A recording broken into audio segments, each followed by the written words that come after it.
Eu son a muller. Eu son a muller que mollou os seus beizos nas feridas de cada un dos vencidos e colocou a lingua quente como unha pomba e musculosa como a serpente nas feridas de cada un dos vencidos. Eu son a muller viúva de toda a nación dos humildados e xa que teño o cuspe mesto dos fremosos sangues do servo, podo dicir a miña invocación para que escoitedes. Escoitade ben, abride as orellas. Pobo de Galicia, pobo vencido de Galicia, traballadores asasinados en Galicia. Eu chamo por Roi Xordo, amigo da xente, chea de xente seña ría como a un campo na seitura, como a un campo na seitura seña o ceo poboado de abóitores. Poboado sexa o mundo de abóitores mortos, mortos xusto no intre de enterraren a testa nas vísceras do vencido na guerra dos servos. Dos vencidos na guerra dos servos nazan 100 ervas longas. Longas señan as voces de chorar como a espadas. Espadas astronzadas para sempre en Galicia.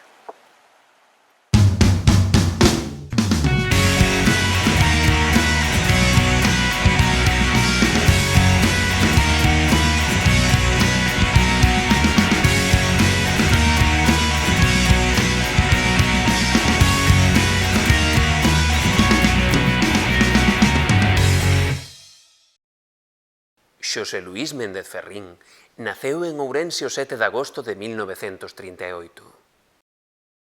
O seu pai, Venancio Méndez Feijóo, xuíz, era fillo dun comerciante de Vilanova dos Infantes. E a súa nai, María Ferrín Novoa, era filla do mestre e xornalista Ángel Ferrín Moreiras. De neno viviu na casa materna da Rúa da Reza de Ourense. Xosé Luís Méndez Ferrín un rapaz que nacendo en Ourense pasaba aquí os veraos ca súa familia, o pai era abogado, a nai era mestra nacional, entón pasaban todos os veraos aquí e a súa infancia transcorreu aquí con outros rapaces a brincar por aí por os camiños e corredoiras e, bueno, pois despois a súa vida levou a estudiar fora, pois, por onde, bueno, o que xa máis ou menos todo o mundo coñece da biografía del, e, claro, ele está moi vinculado a Vilanova de toda a vida e tenlle moito cariño, moito aprecio ao povo, pasaba aquí, bueno, agora os anos veñen e ven con menos frecuencia da que sería habitual, da que a todos nos gustaría, pero ainda veñen de vez en cando pasar algúns días, un fin de semana, unha semaniña inteira, e así, por traer aos netos tamén e vinculalos aquí a que lle collan un pouco de cariño a súa aldea. El considérase, a pesar de que naceu en Ourense, ele dice que ele é de Vilanova dos Infantes, vamos, o sea, que non o pai, pois eso, era abogado, o avó eran zapateiros, cunha historia, hai aquí historias de contar de, bueno, sucesos tráxicos que houbo incluso por a construcción dese pilón, que pa a inauguración de cando se inaugurou o pilón nesta torre fixeron os fogos para a inauguración para tirar e morreu aí unha persona accidentalmente, explosionou aí eso. Sí, foi no ano 1912, pode ser, sí, está aí a placa, non me lembro ben aí no pilón ese. Na cidade de Ourense fixo o primeiro curso de bacharelato e, en 1949, trasladouse coa súa familia a Pontevedra, onde rematou os estudos de grao medio no Instituto da cidade. Nesa etapa, foi tomando conciencia da realidade lingüística e cultural e do papel que o galeguismo de preguerra, coa silenciada figura de Castelao ao fondo, desempeñara na reconstrución nacional. Alí formouse na biblioteca de Andrés e Jesús Muruais e publicou os seus primeiros textos na revista Litoral, co pseudónimo de Laín Feixóo.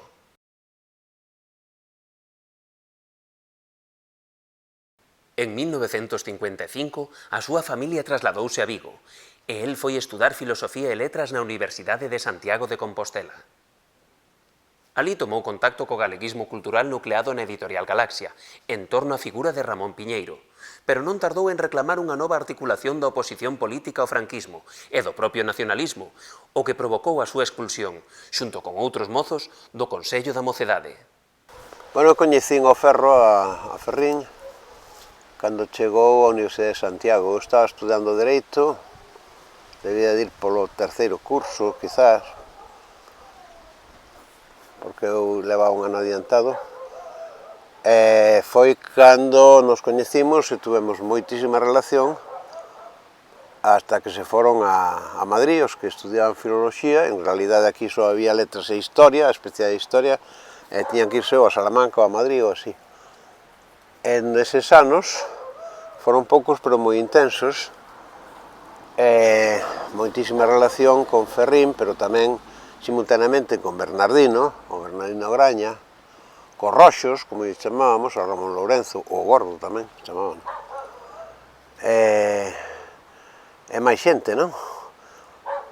E en realidade é o momento en que, o período en que esa rolada de xente moi nova, na universidade sobre todo, pois empezamos a colaborar en la noche.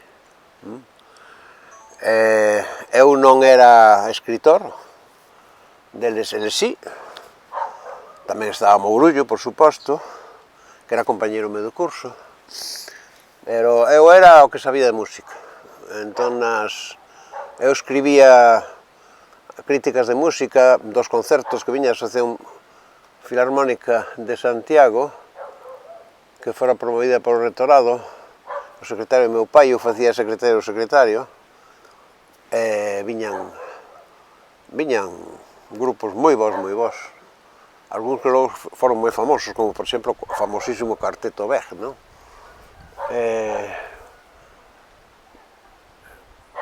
E tiñamos xa as primeiras xuntanzas galeguistas, non na mesa camilla de Piñeiro, eso é moi famoso, pero eso era distinto. Nos xuntábamos nos baixos do Compostela, os mozos, os novos no Compostela, a xente xa da xeración, pois, dos maiores, digamos, da xente, por exemplo, da xeración de Galaxia, o propio Piñeiro, que vivía en Santiago. Eu coñecino aos 13 anos, cando chegou, cando saiu da cadea, que viu a casa de meu pai, que o mandou o meu tío Antón Beiras, o tío Tucho, o culista. Ese xuntábanse no Español, e con Baside tamén, e con Otero, porque cadra tamén co período en que Otero Pedrallo, por fin, lle levantan o veto e é catedrático de Xeografía na Facultade de Letras de Santiago, entre o 52 e o 58, porque el no 58 cumpriu 70 anos e xubilaron. Entón, ese período andábamos moito con don Ramón, etc. As festas minervais, onde empezaba a haber eses premios por unha banda de poesía, Flor Natural de poesía en galego, pero tamén de narrativa, de narracións breves, Mourullo levou un, Ferrín tamén. E despois, pasado ese período, cando el se vai a Madrid, Bernardino, Lourenzo, pois cadra con que eu estou rematando a carreira. E cando eu remato a carreira, cando me vou a París. E a volta de París, de estar un par de anos máis que pasaron, a final dos 50, nos 60, 59, final dos 59, é cando eu vou a Madrid para intentar facer carreira docente, é dicir, facer un tese de doutoramento, que non atopaba que me dirixira, porque imaxadenos vos un rapaz que chega con 23, 24 anos, se cadra, a Madrid vai falar con prebostes da economía, da Facultade de Económicas, e que lles di que quere facer unha tese sobre os factores de desarrollo na economía de Galicia, e preguntabanche que era eso. Cando Ferrín saía nos medios, ou na prensa, a miña nai sempre me contaba unha anécdota que a mí me parecía fascinante. A miña nai coincidiu con Ferrín nos guateques do Vigo dos primeirísimos 60, e o xeito de mocear de Ferrín era sacar dos petos unha chea de tickets de metro das cidades que visitaba. Liverpool, Ámsterdam, Londres. Ese era o xeito de mocear de Ferrín naqueles finais 50, principios dos 60, nesta cidade de Vigo. A mí parecíame fascinante, parecíame unha maneira cosmopolita de estar no mundo, algo moi afastado da vida de provincia, que significaba un modelo de intelectual, un modelo de escritor, alguén realmente que ensinaba un camiño. Logo, cando cheguei ao instituto, tive a enorme fortuna de ter a Sonsoles López como profesora. Eu son a primeira xeración co galego no ensino reglado, o galego obligatorio, e eu collí como optativa a literatura galega en COU.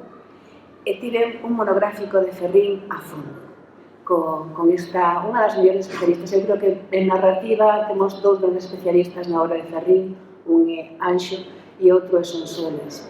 En narrativa en concreto creo que son os grandes referentes para estudo da obra de Ferrín. Ese achegamento a Ferrín que eu tive viña despois da lectura de Kafka adolescente. Eu sentín que realmente estaba nunha literatura en pé de igualdade con todas as literaturas. En unha cidade, o Vigo dos 80 era algo. O Vigo dos 80 estaba cheo de potencia, cheo de forza e cheo de calidade no seu proxecto cultural. Ferrín era un elemento fundamental con que eu estaba vivo.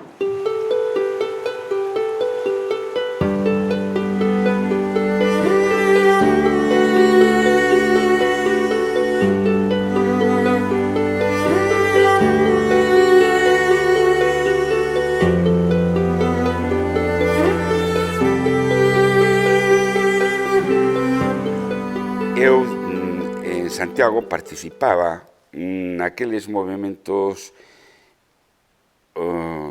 de universitarios que hoxe na historia din que é o maio do 68 en Compostela. A miña participación foi sempre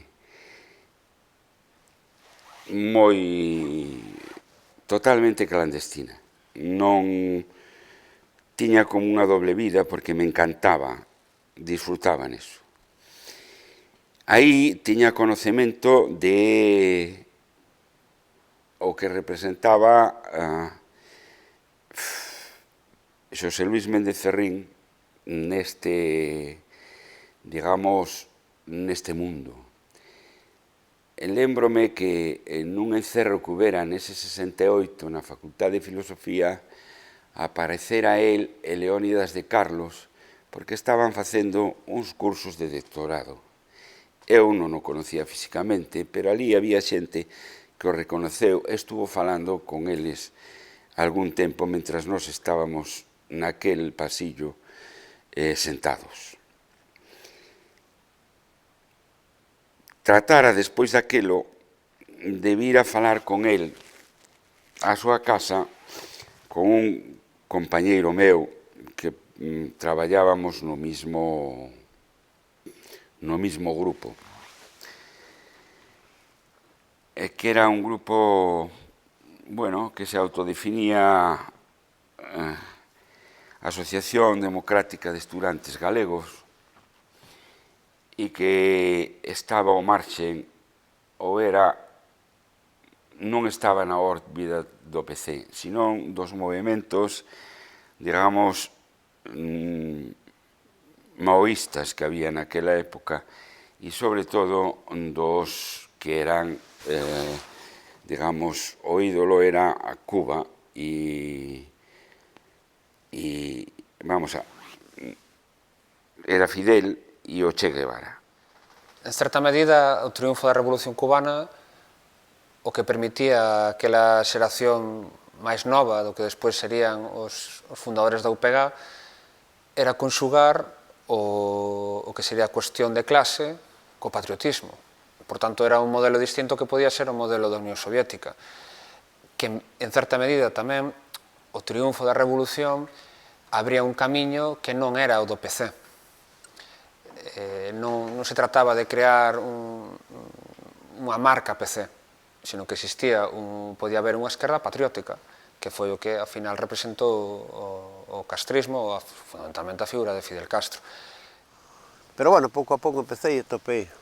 E é a etapa en que, final do grupo de Brais Pinto, eu non estou no grupo de Brais Pinto, pero vémonos moito nos fins de semana. Eu coñecera, entre medias, a Cribeiro. Pasara unha tempada nun dos brans de volta de vacacións, de estar en Francia, pasara algunhas semanas con el en Cangas, en Rodeira, onde vivía a nai. Tiña unha vespa, e andábamos coa vespa, ele máis eu, de alí a Moaña, ou a Santadrán. Era a estrada de Morrillo, de Croios. E vos imaginadevos que a volta viñamos facendo eses, porque farábamos todas as tascas que había. E coñecín a Cribeiro, que a súa vez coincidira con Avilés de Taramancos, pouquiño antes, facendo a mili na Marina en Ferrol. É unha anécdota moi simpática, porque resulta que nese momento Cribeiro xa publicara o primeiro poemario, Acoitelado na espera, e interesáranse por ese poemario os franceses, Luis Aragón concretamente. E Aragón, a través de, non sei se directamente ou por outra xente do PC naturalmente foi, pois pediralle que mandase un par de poemas, traducirse ao francés. E entón Cribeiro dixo a min, por que non nos traduces ti? E eu, traducir do galego ao francés, figura de ti, francés ao galego ainda, bueno, daquela non había dicionarios, máis que había o don Eladio que non era galego-español ou castellano, e había aquel vocabulario castellano-galego das Irmandades da Fala, nada menos, que tiña meu pai. E fixeron unha traducción, logo dixérame, pois gustolles moito, non sei que máis. Bueno, entón, claro, cos de Brais Pinto está Cribeiro tamén, e que está Herminio Barreiro, e vémonos, pois, os fins de semana, sobre todo porque moitas veces, e con Benchosei, e con Carlos Oneto de Martín de Salazar, Martín de Barbito, pero sobre todo cos Brais Pinto, con Raimundo Patiño, como o Cribeiro estaba facendo a escola de cinematografía, tiña que facer traballos de curso, traballos deses xa para final, non sei, cortos. Houve un moi cachondo que había unhas secuencias que era un guión moi neorrealista, non? O estilo neorrealista. E alá pola ponte dos franceses, que ainda era un descampado, pois había unha secuencia en que nunha beira do río estaba unha parella facendo amor, e por outra beira do río pasaban uns levando un cadaleito. E entón hai a famosa foto que circulou moito, que son 4 rapaces levando un cadaleito, unha caixa, simplemente, que somos precisamente o Ferro, ou como diría o Cribeiro, MacFerrin, o Herminio Barreiro, Raimundo Patiño e máis eu. E outro aspecto que quero suliñar tamén, e que polo cual tamén quero participar neste homenaxe, é a cuestión da figura xa del, non únicamente como home de vasta cultura, de grande simpatía, sino tamén un home, diríamos, moi amigo dos seus amigos, e moi fiel en canto a esa relación. E o segundo aspecto importante de esta homenaxe, por a miña parte, é por en relevo a importancia de Ferrín como creador, fundamentalmente como creador non únicamente literario, sino tamén, diríamos, creador como transmisor de cultura, e últimamente de historiador, inclusive, que a súa aportación como historiador está sendo moi interesante, porque está servíndose dunha curiosidade persoal que sempre o acompañou e que está curiosidade que lle permite espallar os seus coñecementos a través da prensa e a través da sociedade en xeral. Que cando eu era adolescente, a figura del despertou en min unha enorme paixón como escritor. Vía nel encarnada, diríamos, a modernidade dentro dunha tradición da prosa galega. E esta modernidade é un atributo del. Isto non significa que el non partise tamén de outras influencias, pero a maneira que tiña de expresar esa modernidade, ese gran talento como creador de linguaxe, unha linguaxe extraordinariamente atractiva, moi selecta e, diríamos, moi vivida ao mesmo tempo, porque non é unha linguaxe fabricada, diríamos, ou prefabricada incluso, sino que notase que é unha linguaxe vivida a través da transmisión popular. Pois este fenómeno concedían, otorgaban a súa prosa unha gran vivacidade, unha sensación de vida moi grande. Entón, a mí isto sempre me atraiu moito.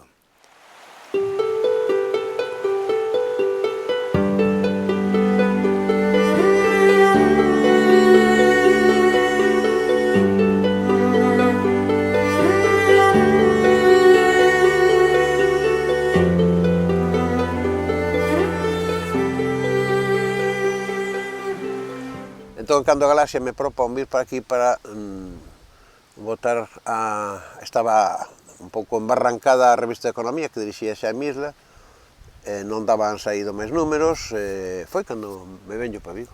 E entón é cando reanudo a relación con Ferrín entre o outono 63 e o 69, que é cando me veño definitivamente para Santiago, cando me encargo da 68-69, da cátedra de estructura, e logo, pois, contra pronóstico no 70 gaño a cátedra. Pero, entón, neses anos, a primeira parte deses anos, coincidimos Ferrín e o Cribeiro conmigo. E hai unha cousa moi cachondo porque realmente, nesa época, as movidas a nivel vigués da oposición antifascista, pois moitas veces coordinábamos entre os tres, o Ferro polo UPG e eu polo PSG, que se fundara no 63, no 64 fora realmente a posta en marcha de verdad, e o secretario de Relacións Exteriores. E Cribeiro polo PC, que aínda non existía, pero estaba loitando con eso, como Arminio Barreiro. Esa é unha etapa de moitísimas vivencias, cando por exemplo, créase o Cineclub de Vigo, porque estaba Cribeiro, despois Cribeiro vaise para Madrid xa, pero sigue o Cineclub, que foi unha etapa espléndida. E tamén a Asociación Cultural de Vigo, onde tamén aparece xa o Camilo Nogueira. E a final desa etapa, xa non teño eu piso en Vigo, porque eu xa casei. Eu casei no outono 64, fume coa miña muller a Londres a estudiar, con aforros que fora facendo así,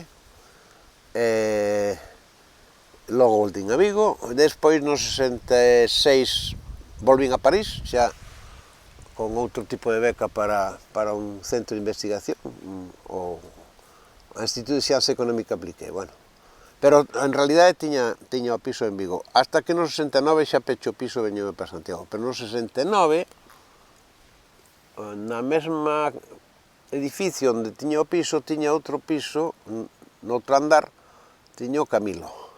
E é cando se elabora o famoso documento conxunto UPG-PSG, que é o precedente dunha estrategia de alianzas, ou se quere de frente, ou de fronte, o precedente do que vai ser despois, pois, o Consello de Forzas Políticas Galegas, ou a propia NPG, e todo o que foi a estrategia da primeira formulación das alianzas frentistas hasta que se produce a decapitación de Ferro na UPG no 76 polo equipo dos coroneles, o Paco Ruiz, Suevos e compañía, non?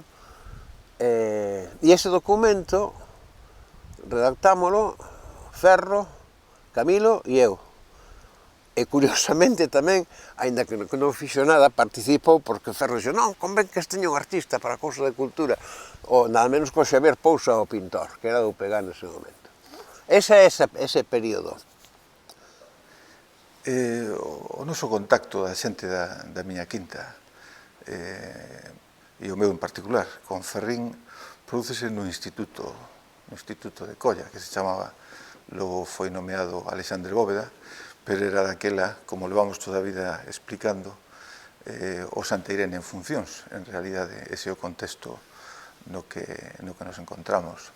Eran os profesores e profesoras do Santa Irene, que naquela época, xente de esquerdas, galeguista e comprometida, pois non só Ferrín, sino Leónides de Carlos, San Severiano Cajide, as irmáns Rosa e Marilís Villamarín, e outra moita xente, profesores que contrastaban coa mentalidade xeral ou dominante, ou polo menos a nos parecíanos dominante naquela época, a finais do franquismo, de xente ou afecta ao réximen ou máis convencional.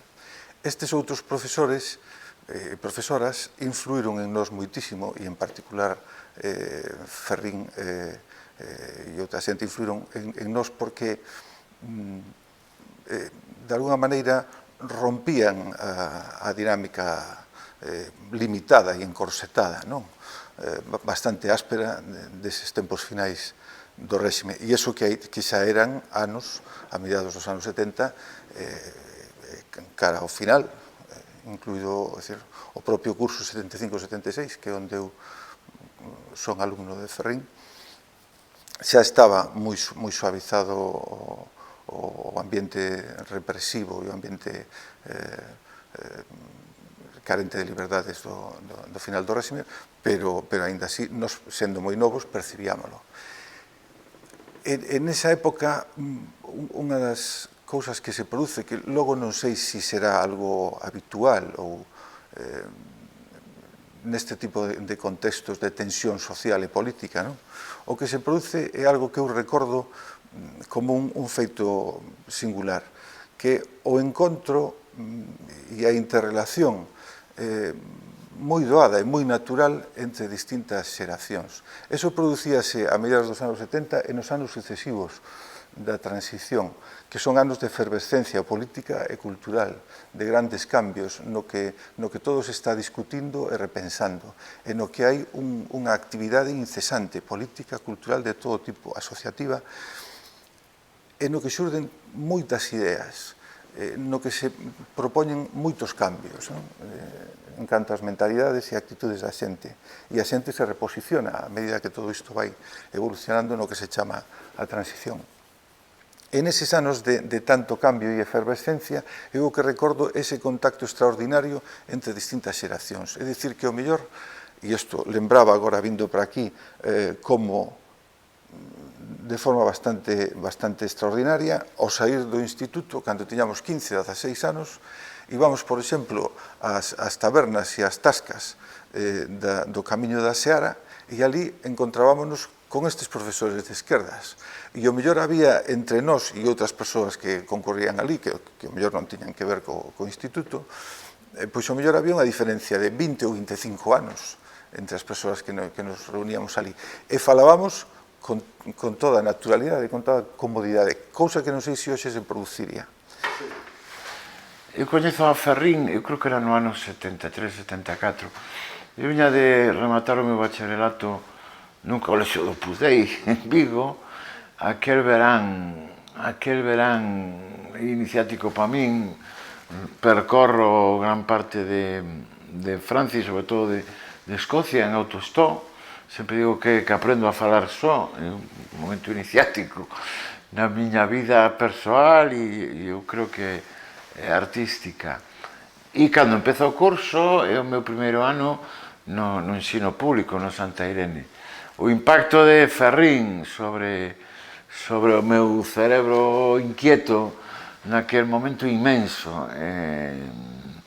Eu con Ferrín, bueno, aprendo fundamentalmente literatura, que eso creo que hai que reivindicar o Ferrín profesor. Ferrín é un magnífico profesor. Somos milleiros os de vigueses e viguesas que pasamos polas súas aulas e eu non o encontrei en todos estes anos a ninguén que galdara un mal recordo de Ferrín. E Ferrín deixaba pegada, a min deixou unha pegada. Posiblemente, eu debo recoñecer así, a miña vida, e non amplio sentido da palabra, non tería sido como foi se non fora por ese contacto con Ferrín nese momento en que eu estou entre os 17 e 18 anos. Con Ferrín aprendo literatura galega, aprendo galego, el daba unhas clases no Santa Irene de galego os sábados pola mañán. Aprendemos literatura de Cou era literatura española, pero con grande tino. Ferrín o convirte aquelo en literatura internacional, entón coñezo a Kafka, a Joyce, o Nouveau Roman francés, Beckett, todo aquelo chegame a min da man de Ferrín, pero chega o galego, chega a literatura máis europea, máis de avangarda, chega a andar polo mundo, como beber Cuba Libres, como desenvolverse na vida real, non? Chega tamén, obviamente, a militancia política, e esa pegada é indestructible. Eu sempre digo, para que mo quera escoitar, que para min Ferrín é como Dr. Negri, pero como se fose o último membro da xeración nós. Todo ese saber cosmopolita e enciclopédico que tiña don Ramón Otero Pedrallo, con un tamiz absolutamente moderno, modernísimo, todo iso representa Ferrín e todo iso irradia Ferrín a unha chea de rapaces que estábamos no seu entorno. Eu recordo logo xa o ano seguinte na universidade percorrer o Franco con el, ir ao 42 e el sinalarme ese o doutor Clainés, un dos personaxes de Arrabaldo do Norte.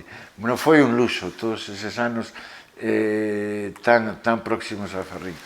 Ferrín, ademais, é curioso, con unha militancia comunista tan ortodoxa, moi ortodoxa, se cadra cando Ferrín opta pola ortodoxia leninista máis grande, cando eu deixo de ter unha unidade absoluta con el, pero mantivemos e mantemos un gran cariño e unha gran amizade e tratamos sempre de recuperar o contacto. Ferrín, inda que parte desa posición tan ortodoxa, é un tipo absolutamente moderno, moderno no sentido que decía Rimbaud de que compre ser absolutamente modernos. Eu con Ferrín achégome a todas esas cousas, pero con Ferrín tamén podo falar, por exemplo, de Lou Reed. Ferrín foi no meu entorno cultural, eu logo andando tempo no ano 82 decido ser cantante dun grupo rock, e é unha decisión que no meu entorno non está demasiado ben vista. Viña do mundo dos primeiros albores literarios daquel final dos anos 70, e digo, como de repente ti que ibas pa poeta te metes en isto do rock and roll. Reclamo a liberdade para o meu povo. No vento de mazán que se desfraga nos cons e pedregullo solar de Cabo Dome e punta do cabalo de fora, reclamo a liberdade para o meu povo. Nas vellas mans agrarias, nas loias amorosas dos estíos, reclamo a liberdade para o meu povo. Nos sangues artesáns que teño ardendo en cada dedo meu, nos finos labradores que aparecen agora no papel, levando chapeos pardos, panos de seda e zocas remontadas, reclamo a liberdade como un pobo.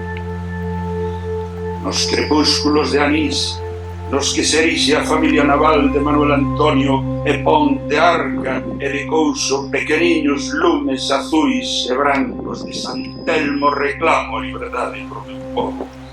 Na anguria da arandela que te cerca, nos marcos, portas, fechos, nos durísimos e sen luz aramios non me torzo e reclamo con liberdade por meu povo. Na cizaña, composición, feituría, dibuixo ruín de cada cerimonia de convenio colectivo, cegando o noso fogo, metalúrxico reclamo a liberdade por meu povo. Nunha nena de 6 anos, que naceu en Basilea e cantou para min a Internacional en idioma galego e non poiden retelo pranto, e foi en 1974, e por ela reclamo liberdade con meu povo.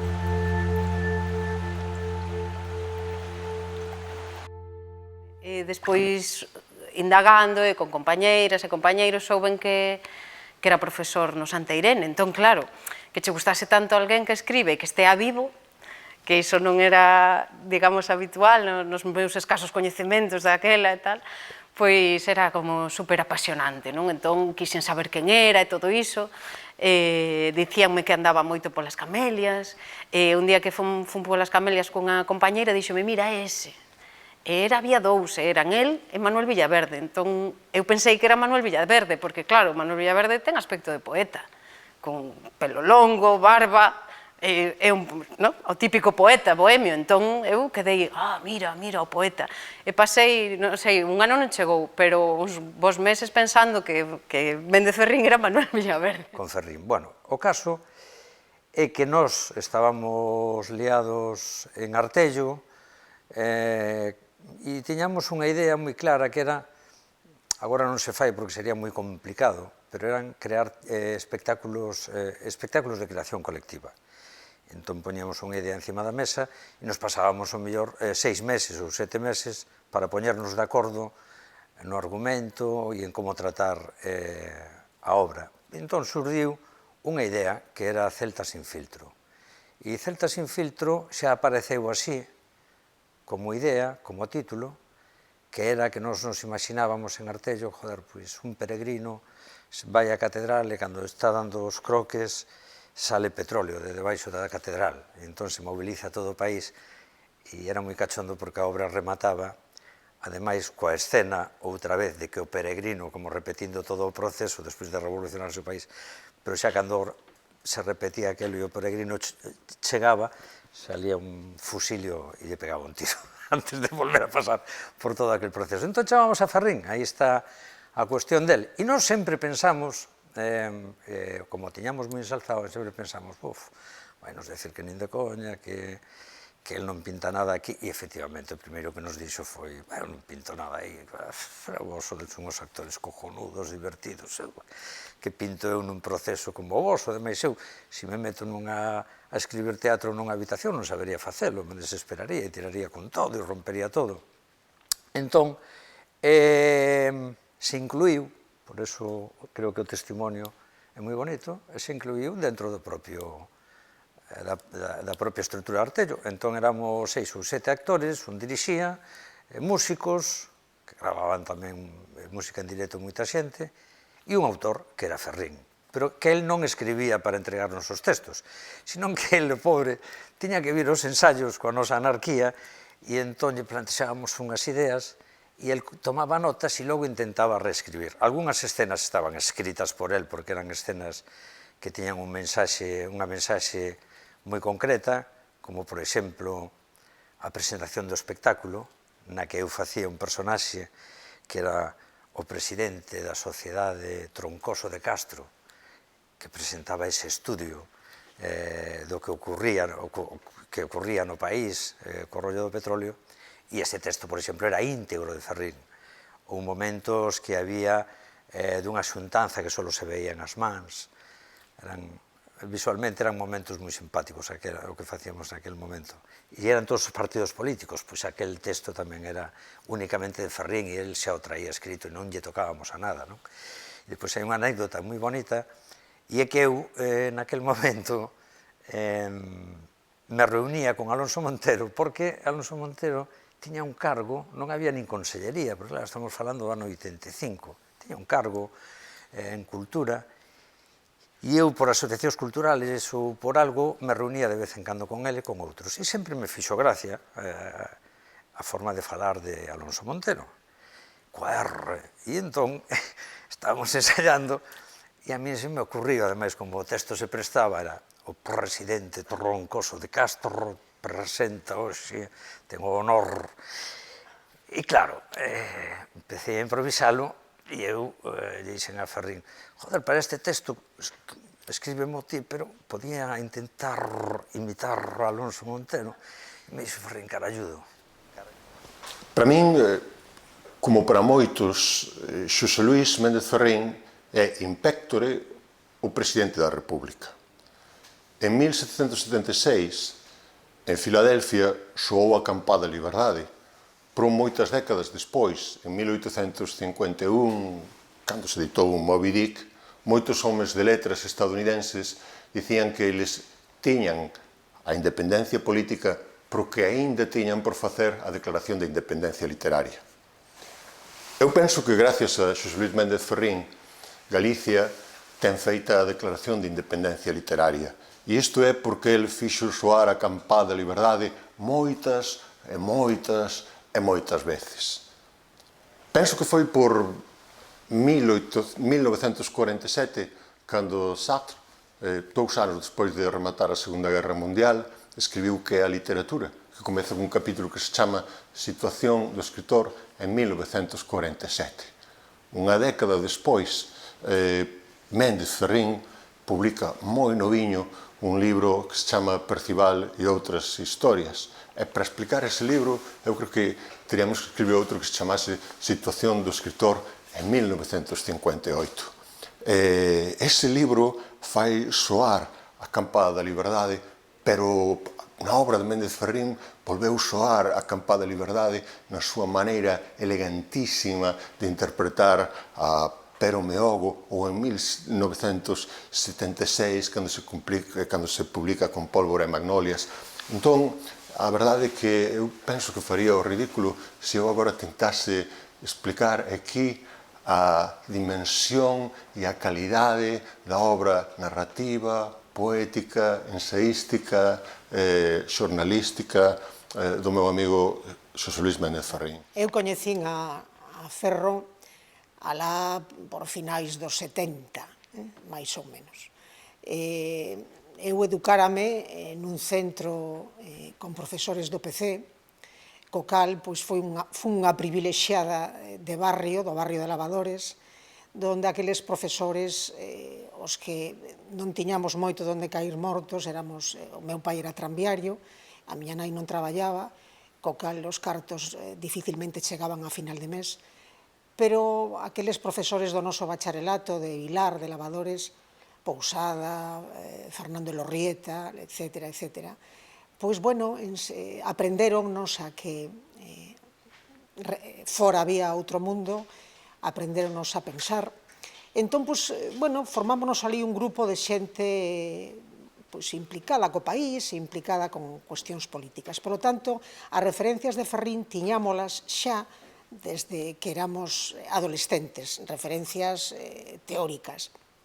Eu coñecino físicamente, pois, cando xa estaba, me parece que en primeiro ou segundo de carreira, non recordo, no ano 75, 76, 70, non recordo moi ben, pois nun certame poético, se mal non recordo, onde estaba Pexegueiro, deso sí que me acordo, e ali presentáronme aquel tipo enorme, inmenso, e que falaba cunha potencia extraordinaria, cun don da oratoria absolutamente fantástico. Aí foi a primeira vez que eu tuve en contacto personal con Ferrín, e xa de forma máis continuada, o meu segundo encontro e a partir de aí, de forma ininterrumpida, foi nos anos 80, cando eu formaba parte dos premios da crítica como secretaria de creación literaria. Aí conocino a través do Círculo Ourensán Vigués, a través de Pepiño de Redondela, concederaselle, estuvo de xurado de algún premio, concederaselle algún premio aqueles anos. Eu estaba na CXTG, el tamén, e nun momento determinado a CXTG chamounos a un grupo de xente, entre elas tuven a sorte de ser eu, para fundar un club cultural dentro do propio sindicato. E, efectivamente, fundamos o Club Cultural Adiante.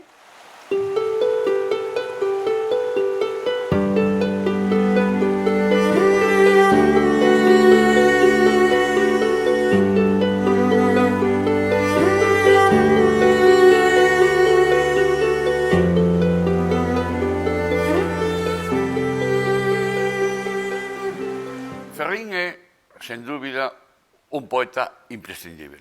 Imprescindível no panorama completo do século XX e máis especificamente no que se desenvolve na segunda metade.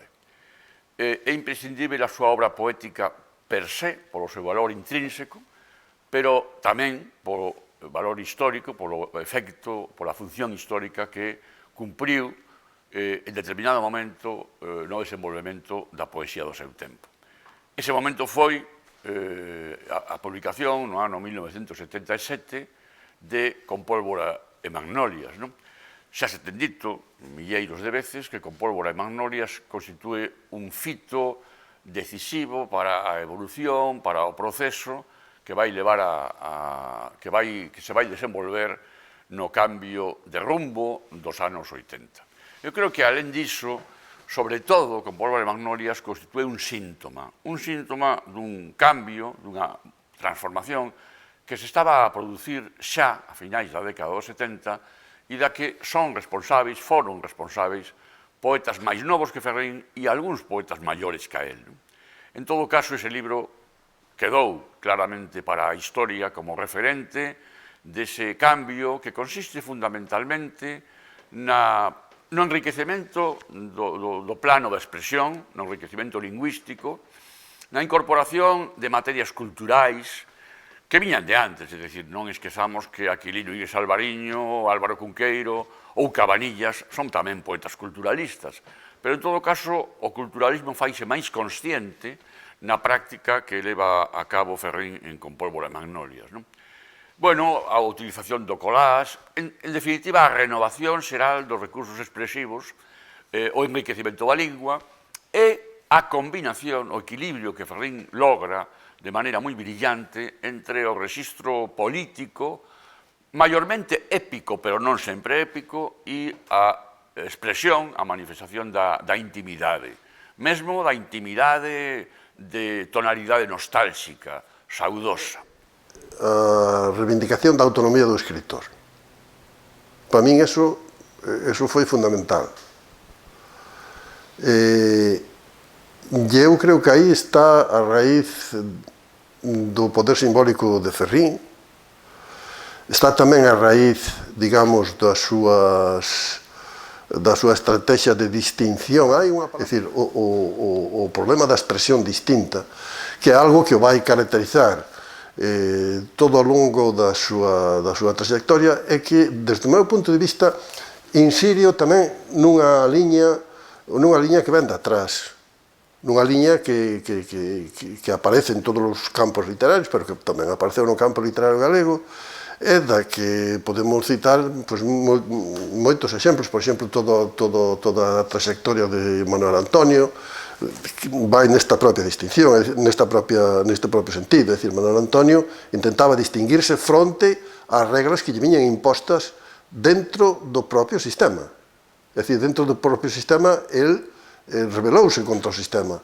É dicir, esta é unha condición sine qua non para un artista. E logo, dentro desta estrategia de distinción, e cando falo de estrategia de distinción non falo de nada consciente, senón falo de actos que o escritor fai dentro do sistema que de alguna maneira provocan unha serie de efectos, non? Provocan reaccións, provocan efectos e, sobre todo, provocan, digamos, o interés do lector, porque o lector necesita, obviamente, o lector necesita distinción constantemente, é dicir, unha metáfora é sempre unha distinción, é dicir, unha maneira diferente de dicir as cousas, é dicir, unha figura de retórica é sempre unha maneira diferente de falar. Ferrín fala no texto que dixen pola expresión distinta, non? A expresión distinta. Entón, esta distinción que está no escritor conecta moi ben co público, porque o público é precisamente o que necesita é ser sorprendido e devolve, unha vez que o público reacciona frente a estes estímulos do escritor, devolvelle creto simbólico, é dicir, devolvelle creenza no que fai e devolvelle poder simbólico e poder social. Nese sentido, Ferrín foi un escritor, ou é, de grandísimo poder simbólico. Paréceme, de poder simbólico que, como se sabe, en certa medida, oponse ao poder político, oponse ao poder económico, oponse ao poder mediático, oponse a outro tipo de poderes dos que eventualmente ás veces os enfrentamentos son moi serios e son moi fortes, non? Ás veces a propia sociedade espectaculariza moi claramente, tamén o fixo no caso de Ferrín, o enfrentamento, digamos, entre o poder autónomo entre o poder simbólico e o poder heterónomo. É dicir, parece como se algunha xente tuvese moitas dificultades por manter o seu propio poder simbólico. Fronte ao nacionalismo, Ferrín adoptou unha actitud tamén autónoma. É dicir, o nacionalismo de Ferrín é un nacionalismo novo, é un nacionalismo diferente, é un nacionalismo que na miña época falábase, eu lembro por primeira vez cando oín falar, eu era novo, e cando oín falar de que agora Ferrín propunaba un nacionalismo de tipo urbano. Era unha cousa que se dixo nun momento dado, que hoxe non chama a atención a nadie, pero daquela sí que chamaba a atención, porque toda a xente que se acercaba daquela ao nacionalismo implícitamente imaginaba o nacionalismo como algo moi rural, non? Aí tedes un caso de estrategia de distinción. Outra palabra clave no caso de Ferrín é a internacionalización. Este outro segundo aspecto de distinción de Ferrín é dentro do propio marxismo. Igual que o nacionalismo, o marxismo tamén tiña unha especie de código de reglas da arte, de reglas do arte, e impoñía reglas. Aquí en Galicia vímolo, con determinados grupos políticos, non? Que impoñían reglas de escritura con toda a boa intención do mundo, pero sí que as impoñían. A nivel internacional podese discutir moito, pero había unha cousa que se chamaba o realismo socialista, que era un código de reglas que viña de certos sectores, dos partidos comunistas, de certos sectores, fronte ao que os escritores reaccionaban. Un dos que primeiro reaccionou, o caso máis espectacular, foi un dos casos, non sei se foi o máis espectacular, pero eu son bastante de cultura francesa e eu fixeime moito, por exemplo, na traxectoria de Aragón, que foi un home que tuvo que defender a súa propia escritura fronte tuvo que defender a propia autonomía, a propia liberdade, o dereito a escoller os seus propios criterios fronte ás imposicións dun realismo socialista que en moitos casos, incluso a nivel popular, era interpretado como se os marxistas tuvesen que facer unha literatura, digamos, de certo modo pobre, entre comillas, é dicir, unha literatura que non tuvese metáforas, que non tuvese moito traballo, etc. Ferrín, fronte a isto, adoptou unha actitud tamén distante, unha actitud tamén que lle valeu, que foi moi positiva para o nacionalismo galego, polo seguinte, porque o diferenciou do que se facía en España.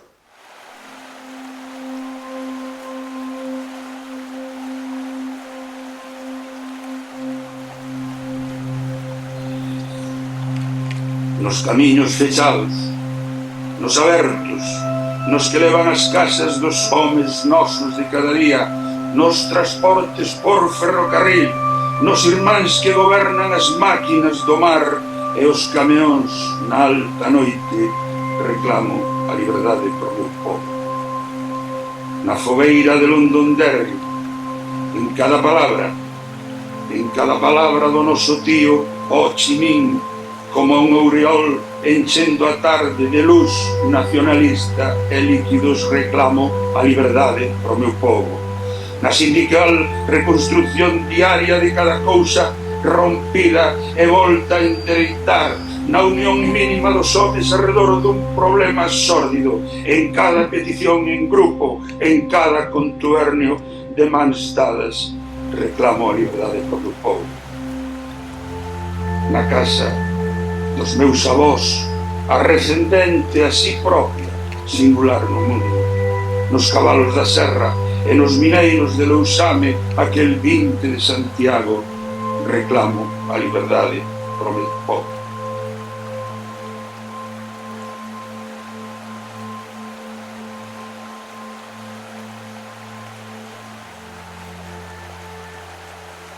É moi consciente, creo eu, cando publica Con pólvora e magnolias, desa necesidade, primeiro, de non abandonar a urxencia da manifestación política.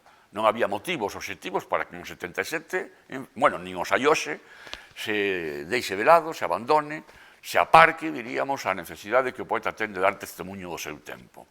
Pero o que sí había que abandonar naquele momento eran os registros do social realismo que produciran, en fin, un efecto final, por dicirlo así, de degradación, de empobrecemento, de simplificación do discurso. Ferrín nunca foi realmente un practicante do social realismo, pero sí, sen dúbida, un poeta político, como se ve na recopilación que se fixo nos anos 80 da chamada poesía inteira de Heriberto Benz. Pero ademais de renovar a voz política con novas tonalidades, con novos timbres, Ferrín incorpora a manifestación da intimidade e mesmo da expresión do gozo, do pracer, das materias nobles, en fin, a ollada sensorial sobre o mundo. Hai un poema en Con pólvora e magnolias que podría falar de Kerouac, é dicir, podría falar na liña do expresionismo crítico que ven da poesía da xeración beat, pero prefiro falar de Bembo, é dicir, prefiro neste momento abeirarme a liña da tradición occidental, que comeza na Idade Media, continúa no Renacemento, onde o placer da vida, as materias gozosas, constituen o primeiro plano da imaxe ou da composición. A súa obra, como dixen ao principio, resulta, primeiro, imprescindível e, segundo, decisiva, primeiro como síntoma e, segundo, tamén como aguillón para o cambio de rumbo que protagonizan como colectivos poetas dos 80, pero no que participan poetas como Álvaro Cunqueiro, por certo, Álvaro Cunqueiro de Herba aquí e acolá, que é outro dos referentes fundamentais de Ferrín, e tamén nesa liña, non só a do culturalismo, tamén a da delectación nas materias do gozo, do prazer da existencia, incluída a nostalgia dentro de ese conglomerado ou dese campo semántico do prazer da existencia. Eu diría, en terceiro lugar, que Ferrín é un poeta inimitable, por moito que ao longo, sobre todo desde a aparición de Con pólvora e magnolias, ten tido, eu diría, seguidores conscientes, seguidores menos conscientes e algúns imitadores, pero que non conseguen imitalo, porque, como acontece cos grandes poetas, Ferrín ten un estilo e unha voz moi persoal. Sen a figura de Ferrín non se podería entender a Galicia contemporánea. Refírome ao Ferrín intelectual, ao Ferrín escritor, ao Ferrín político. El estivo en todos os carrefours, en todos os momentos de encontro da política, da cultura, da literatura galega contemporánea, fixo desde posicións sempre avanzadas, desde posicións vanguardistas. El foi un rapaz, además, moi precoz. Empezou a publicar uns contiños na revista Litoral de Pontevedra con 15 anos. Efectivamente, ocupa dentro do campo cultural e do campo político, para min, desde logo, posicións de vanguarda. Ele introduciu, ademais, na nosa literatura, cousa que xa fixeran outros autores, como Cunqueiro, como Manuel Antonio, un diálogo permanente dos textos seus, que é todo un macrotexto, pois con textos da literatura universal que Ferrín coñece profundamente, pero tamén con textos da propia tradición literaria galega, que tamén Ferrín coñece e tamén valora, non? Porque moitas veces os escritores galegos descoñecen a súa propia tradición. Estes exercicios de diálogo para min son extraordinarios, son un fundamento claro, un eixe fundamental da creación literaria de Ferrín. Falando destas relacións, destes diálogos, destas intertextualidades, están, como non, esta literatura universal que, como dixen, Ferrín coñece profundamente, non? Eu penso agora en escritores africanos como Amos Tutuola, porque Ferrín non é eurocéntrico. Penso en escritores brasileiros, penso en escritores argentinos, Cortázar, penso en escritores estadounidenses, Jack London, en fin, en escritores galegos que escriben galego, que escriben castelán, por exemplo, Torrento Ballester, por suposto en Cunqueiro, Manuel Antonio, pero tamén Rosalía de Castro. Cunqueiro dialoga ca literatura universal, pero tamén coa literatura galega. Pódenos sorprender, porque el é un especialista na obra de Pondal, un home que traballou sobre Pondal, que a súa tese, a súa tesiña, iniciáronse a partir da análise da obra de Pondal, pois este escritor tamén virou os seus ollos cara a Rosalía de Castro. Non podía ser, penso eu, que de outro xeito. Nese libro Estirpe, nese poemario Estirpe, Méndez Ferrín vira os ollos cara as orixes, cara ese estripeiro no que se inxerta unha nación. E ao virar a súa ollada cara as raíces, vai a Rosalía de Castro. E ademais vai nese poemario, polo menos que eu saiba, de dúas formas. Unha cun texto que se titula En las orillas del Sar, un texto que acaba con un verso dese libro rosaliano, Mientras graznan los cuervos. Visita aí Ferrín a Rosalía intimista, a Rosalía que desde mi ventana, que é esta, pois vai debuxando a paisaxe, e lendo na paisaxe todo o seu propio interior. Se hoxe en día en Galicia tivésemos, na miña opinión, que cualificar a alguén de escritor nacional no sentido preciso que se daba ese termo a respecto, de Víctor Hugo en Francia, naquela época, pois ese sería, eu creo que sen dúbida, Xosé Luís Méndez Ferrín. Porque, é dicir, cumpre tres características, seguramente moitas máis, pero a meu ver salientáveis, que garanten ese cualificativo de escritor nacional. En primeiro lugar, esa súa altísima cualidade literaria, que ninguén nega, por suposto, tamén composta por unha parte de erudición enorme, pero tamén de unha sabiduría magnífica. En segundo lugar, unha dimensión política que tamén teñen os escritores nacionais, un común denominador deles, que sería a defensa, obviamente, a defensa da súa nación, pero o descontento do mundo, tal como é da intolerancia a todo tipo de injustiza. E, en terceiro lugar, pois, unha dimensión de dinamización cultural constante, non? Non vamos aquí a facer memoria, non? Pero recordemos desde o grupo Brais Pinto, pasando por moitas cousas, se me ocurre agora, por exemplo, a revista Espiral, ate a Trave de Ouro, a revista de pensamento crítico. Por outra parte, decir, hai un aspecto importante en Méndez Ferrín que esa síntese de pensador intelectual galego preocupado, obviamente, muchísimo por a cultura da nosa nación, pero por un interese tamén na cultura universal.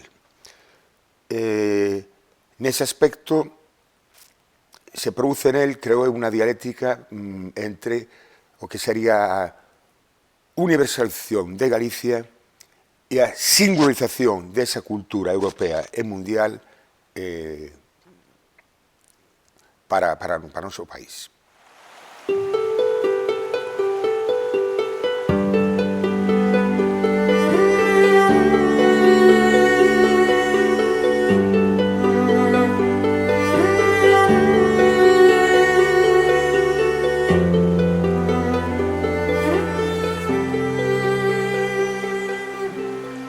Primeiro, unha actitude contra o irracionalismo, e o irracionalismo, tanto o irracionalismo declarado, xa non vamos a falar de autores do esoterismo,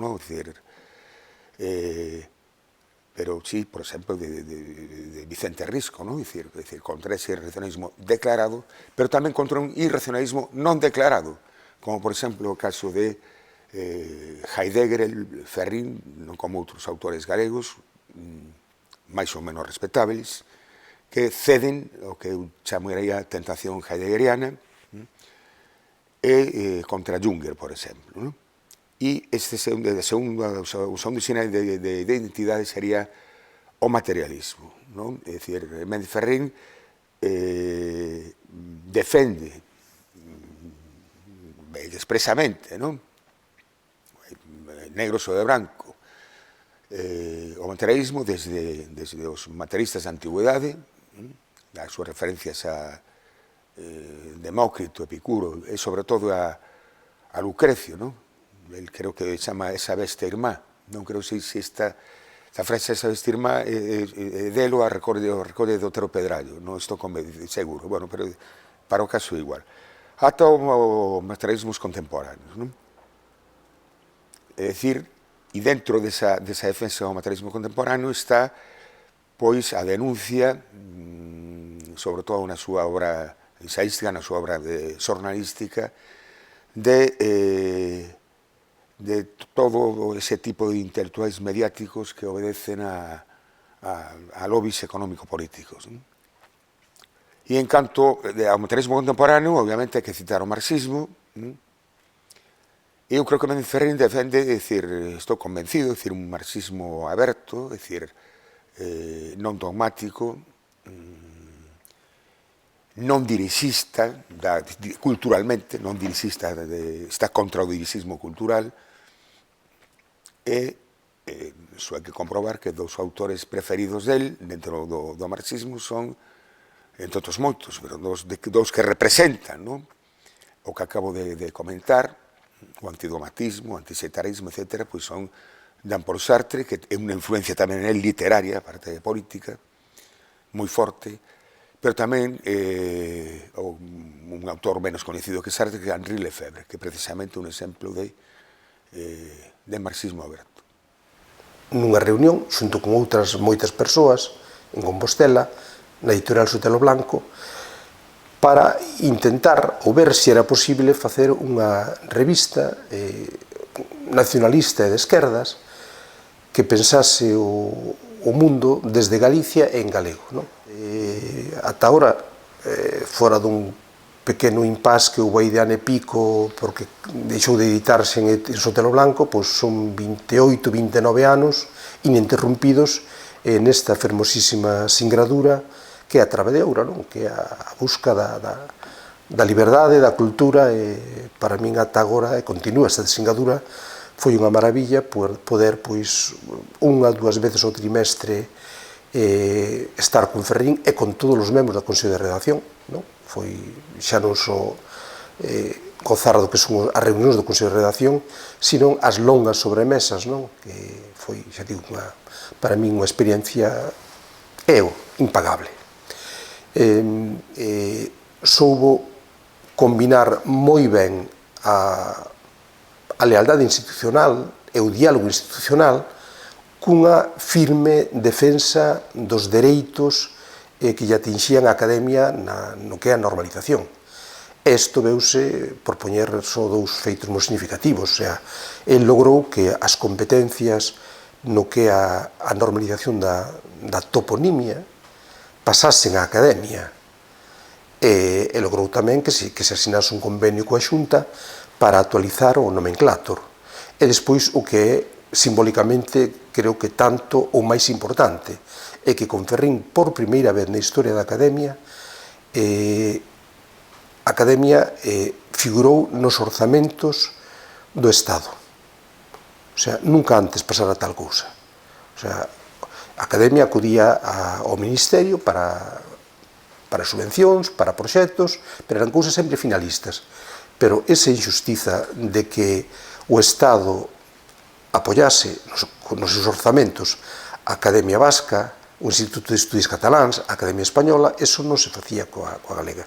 Pois aí Ferrín, axudado por moita xente, eu creo que todos, o sea, todos os partidos apoiaron, moitos xornalistas, o sea, moita xente nos axudou, pero el foi quen realmente estivo aí á frente deso, era zanxar unha injustiza que duraba moito tempo.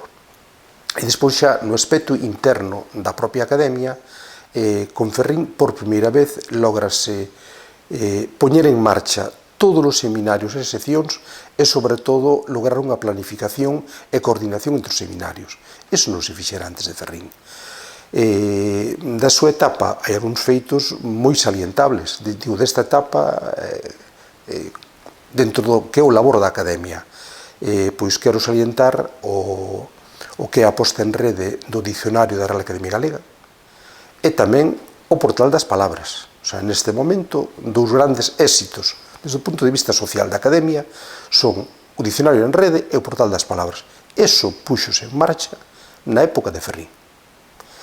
E, ademais, nesta súa etapa foi cando o Goberno da Xunta, por primeira vez, empezou na autonomía a decretar en contra da normalización do galego. Pois, mentre ele estuvo ao frente da Academia, en ningún momento deixou a institución, pero el nome da institución, de opoñerse e acudindo á xustiza, non? Para opoñerse a ese chamado popularmente decreto de plurilingüismo, porque o que facía é unha marcha atrás, non? Por primeira vez ciábase no que era o proceso de normalización. Escribí unha serie de ensaios, recopilei outros que estaban soltos por aí e publiquei un libro que se chama, a primeira edición, en Xerais, Por unha Galicia en liberdade. Bueno, si trae a colección isto, porque ese libro está dedicado a Ferrín. E además a dedicatoria impresa, claro, pon, a ver se non me trabuco, literalmente pon a Xosé Luis Méndez Ferrín, pirata. Bueno, e iso ten todo un sentido. No sentido de que un pirata non é un corsario. O corsario ten patente de corso. Os corsarios, pois, moitas veces, incluso, pois, patente de corso a favor do poder. Bueno, pois, corsarios británicos ou ingleses como Drake, que logo foron lords. Non, o pirata é un proscrito. E como poeta Ferro, un gran poeta. Sabes que, precisamente, cando a mí me deteñen na manifestación esa, que hai unhas fotos que me levan así, que fixera o fotógrafo isto que era do MC, eu levaba con Paul Brennan a Magnolia de Ferrín. E precisamente, cando estivemos na Falcona, nas celdas, curiosamente, por o sistema de ventilación comunicábanse unhas con outras, podías falar uns con outros, non? E entón, así como o Luis Mariño, por exemplo, empezaba a pedir whisky, ou outro cantaba internacional, e así os Suso Veiga, pois eu leía poemas de Ferro, pero que cando me meteron na Falcona, ao chegar ali, bueno, sacanche todas as cousas e tal, bien, e o policía que me sacaba as cousas, incluso cintos, os amañóns dos zapatos, pois, por as manolias, e dime, cólleme o libro que era pequeniño, xa sabedes. E digo, bueno, este deiximo, porque este é un libro de literatura, este é un libro de poesía. E coño, como un libro de poesía? E miro, por problema, isto é un libro de poesía, isto é política. Dixen que non, é un libro de poesía. Mira usted, o tipo era bastante razonable, así. E empeza a mirar, e xusto abre polo poema que é Mao Zedong en Compostela. Así, pumba. E dice, e usted di que este libro é de poesía. E dixen, non, home, non, que é unha pura figuración, é unha pura figuración. E entón o tío dime de repente, entón logo Mao Zedong estuvo en Compostela.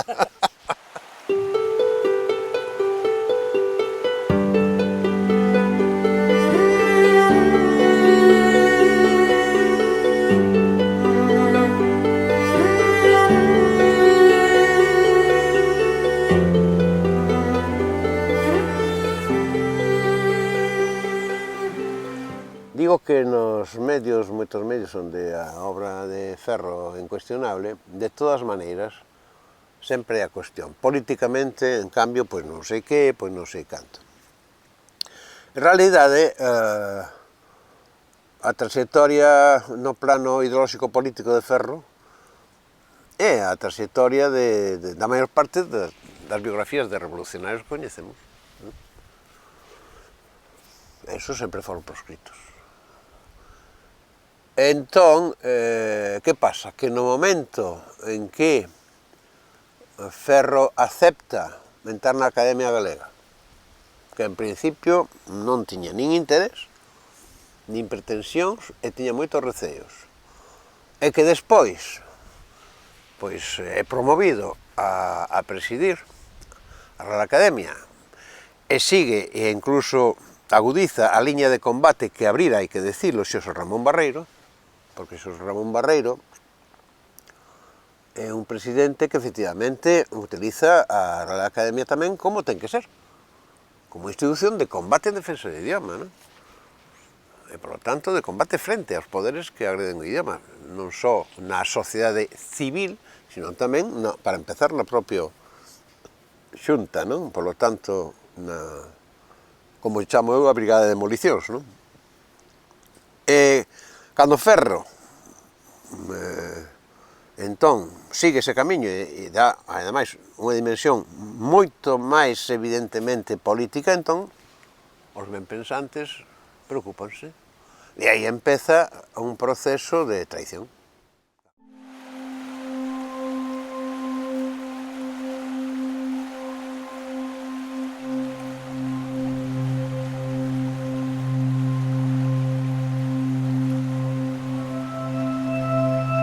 No comer e no beber, en torno á ola da camaradaxe, no sagro segredo, en torno á pérola de luz clandestina, no medo e na teimosa retesía, en torno ao adverso, reclamo a liberdade por meu povo. Os loitadores de xofre e lume acedo, nos difuntos endexamais vencidos, nos que virán e son aínda lénebris e voz de melro, e portarán o ferro e darán a morte clara, reclamo a liberdade por meu povo.